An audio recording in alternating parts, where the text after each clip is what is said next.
Welcome back, YouTube. It's kind of a weird angle for me, so I'll keep this brief. Today, I'm going to be designing a rock wall.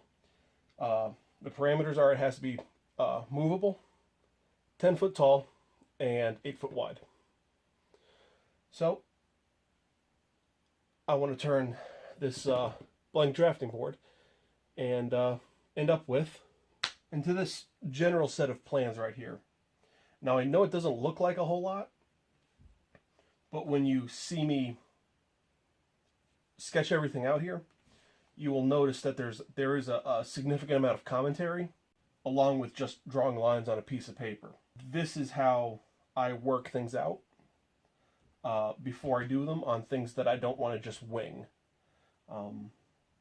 Since this is going to be for a child, I want to make sure there's enough bracing. I want to make sure that there's enough safety measures involved in it. I don't want it to be tippy. And drawing everything out like this helps me work on the proportions and also the angles. Like this one side here is going to be straight, while this side here is going to have this more advanced profile. So, let me take you through it, and I'll meet back up. Now, I'm not going for any specific scale here, so I'm not going to measure out my paper. What I like to use, especially when I'm just prototyping instead of putting a design down that's meant to be copied and disseminated, a lot of times I'll just put everything on this tracing paper. It's called, there's several names for it. It's a roll of vellum, which is plasticized cotton paper.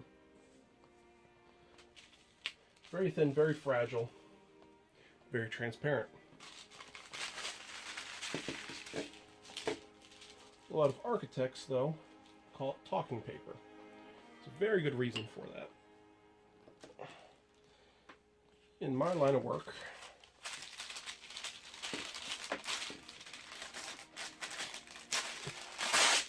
there are designs and ideas that are very difficult to verbally communicate. But with a quick sketch, you can tell anyone just about anything. So a roll of this is always very handy to have.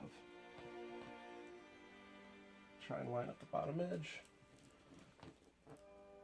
And that's not going to stay like that much anyways. It's more helpful when you're using like a sheet of vellum. But some habits die hard.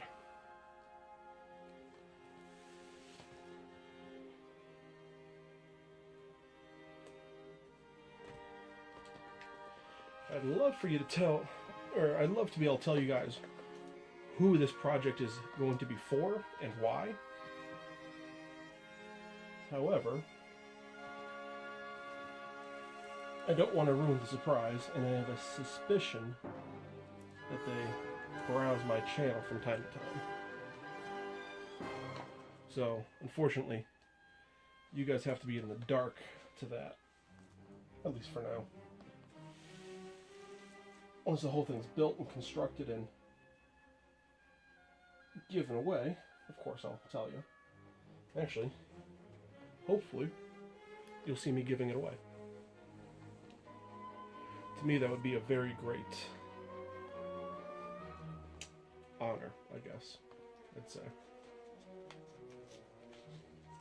To be able to show the joy that it brings, or it will bring. One thing I always find helpful when doing this is to have almost a ritual to get you into the proper mindset. So I always have my vape, have a glass of cold water, and I have a candle burning. For me, it's either a candle or some incense.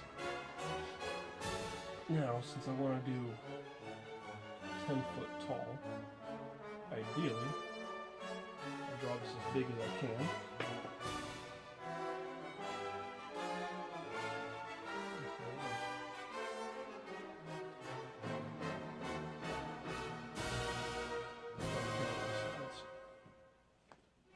So I'll have a few inches at the top and bottom. I find that hand drafting can be a very meditative process. I know this is only for my own use, but for some reason I always feel better when I have a defined boundary. I know a lot of people have different opinions on that. Like I said, a lot of this is to get me into the proper mindset as well. So I'm doing this in 12th scale, which is 1 inch equals 1 foot.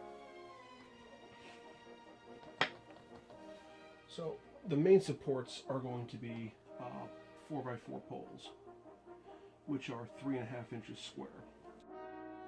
I know this isn't the proper way to do it, but right now I'm not, like I said, I'm not super.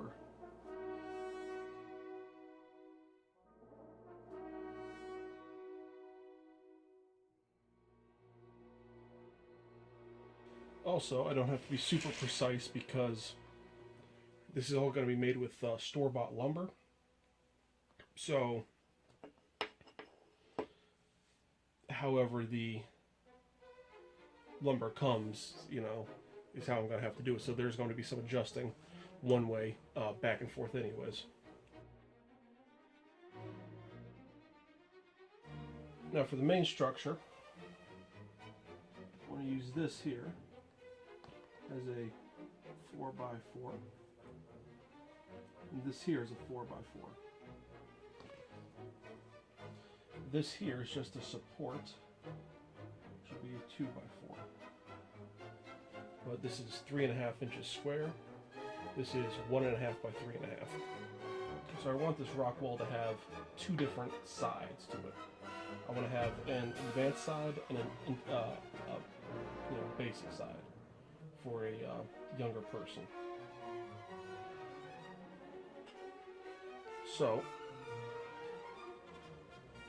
I want to buy 3 sheets of plywood, 4 foot tall by 8 foot.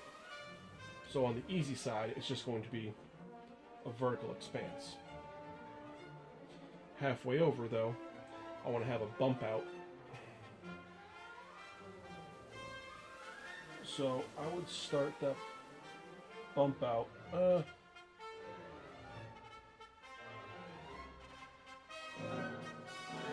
Do 4 foot straight up.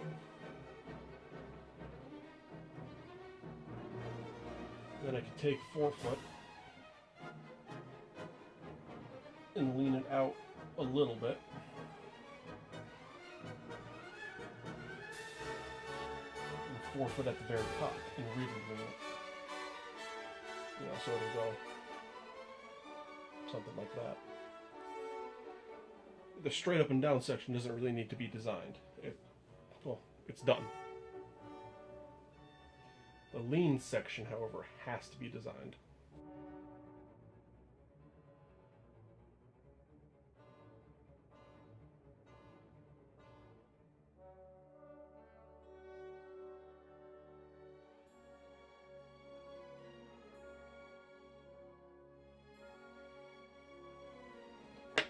So I'd say that's more than a good enough slope for someone who's not even 5 years old.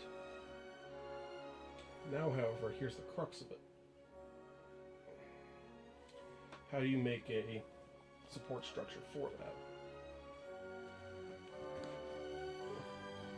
So obviously, you want to run 2x4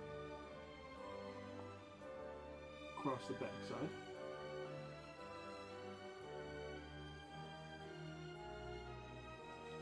So what I'm planning on doing,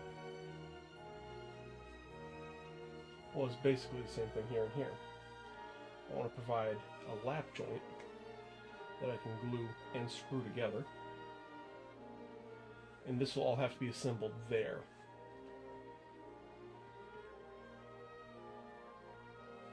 But I will dry fit it here.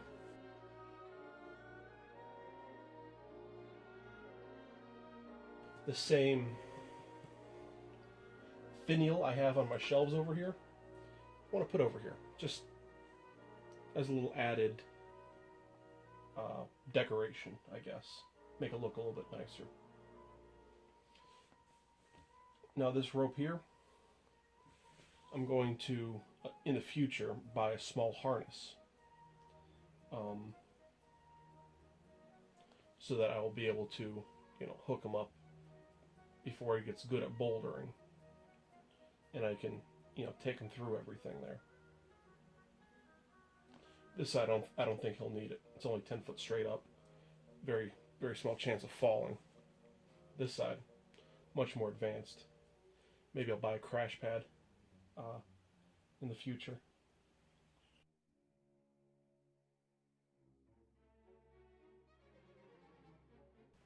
And at the 4 foot interval, I'll have another 4x4. So now that I have this drawn out here, I want to draw a face version here.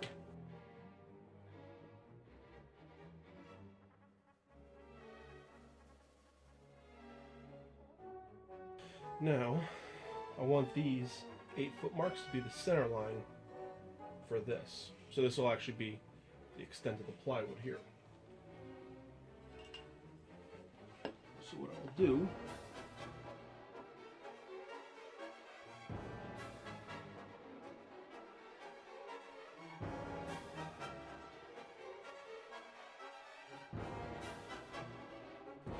so the first sheet of plywood should easily fit within this mark here. Because if I'm to be honest and make this a real nice thing, let's say I do bifurcate this sheet right up and down. Gives me 4 feet from here to here. 4 feet from here to here, 4, 4. This would actually look drastically different on this side with the seams. So what I will need to do to give this a good structure here is I want to put a piece of plywood right there to cover that up.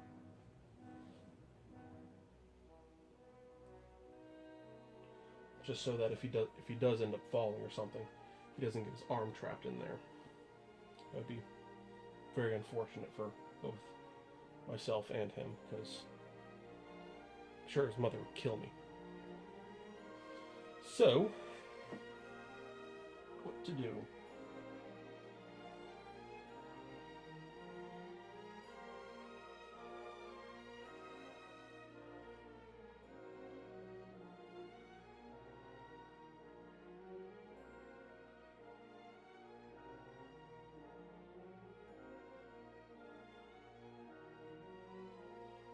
I want this thing to be painted on the surface with mixed in with sand to give it a slightly rough texture.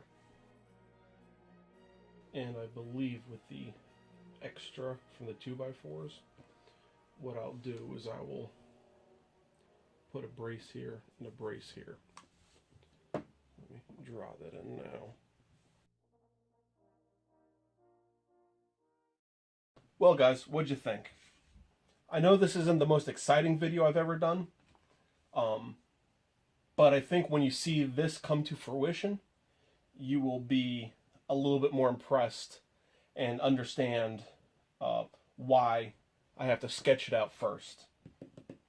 There's going to be a lot of interesting math involved in this, and probably a little bit of swearing as well, which hopefully I'll edit out. So like I said, this is going to be a rock wall for someone much younger than myself. They're very active, and I hope to build this not only to be kind of awesome, but to encourage them to be active throughout the rest of their life. I enjoy rock climbing, even though I'm a much larger individual. So I think a bouldering wall will be the perfect gift. So yeah, that's pretty much it, guys. If you're new here, I appreciate you coming. I release new content to the best of my ability every Monday and Friday. Every Monday is a Manliness Monday, where I go over topics like gun safety, how to be a gentleman, beard care, maintenance, stuff like that. And every Friday I do project videos. And this is going to be one of my more drawn out projects over the next several weeks. But I think it's going to be really cool, really worth it. I do a lot of woodworking. I do mostly woodworking, but I dabble in just about everything.